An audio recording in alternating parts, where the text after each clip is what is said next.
মাংসটা আমি উষ্ণ গরম জলে ভালো করে একটু ধুয়ে নেব।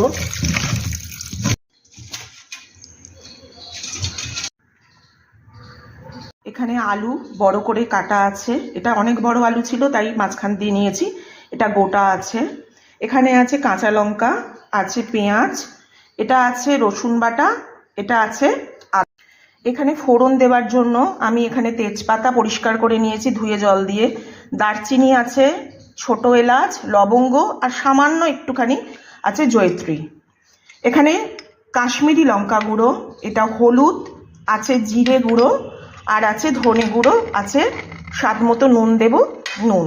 মাংসে আমি টক দই নিয়ে নিয়েছি, এরপর দেবে একটু কাঁচা তেল, দেব নুন। এবার ভালো করে এটা মাখিয়ে নেব, চাপা দিয়ে আধ ঘন্টা মতো রাখবো। এখানে কড়াটা গরম হয়ে গেছে, দিয়ে দেবো সর্ষের তেল, গুলো দিয়ে দেব। এখানে একটা পাত্র নিয়েছি, এতে আমি হলুদের গুঁড়োটা ঢেলে নিলাম, দিলাম জিরে,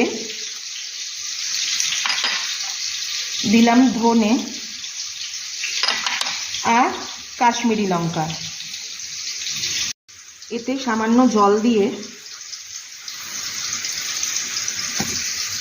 আমি এটা এইভাবে ভিজিয়ে রেখে দেব। আলুগুলো লাল লাল করে ভাজা হয়ে গেছে, এবার আলু ভাজাগুলোকে তুলে নেব। তুলে দিচ্ছি মিক্সির জারেতে। আমি এখানে একটা পেঁয়াজ আর এই কাঁচা লঙ্কাগুলো পেস্ট করে নেব। ছোটো 10 মিনিট বাদে আমি খুলে নিলাম, নিয়ে এতে আবার একটু পেঁয়াজ কুচি মাখিয়ে দেব। রসুন বাটার মধ্যে এই হাফ রসুনটা নিয়ে নেব, নিয়ে এতে মাখাবো, আর হাফ যখন মশলা কষবো তখন দেব।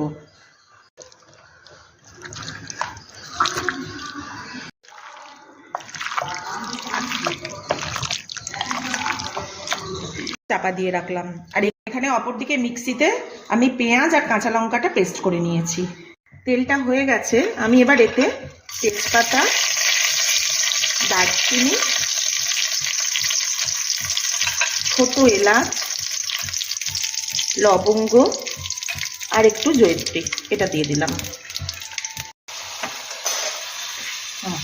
এবার ভালোভাবে এটাকে নাড়িয়ে চাড়িয়ে তেলের সাথে মিশিয়ে এটা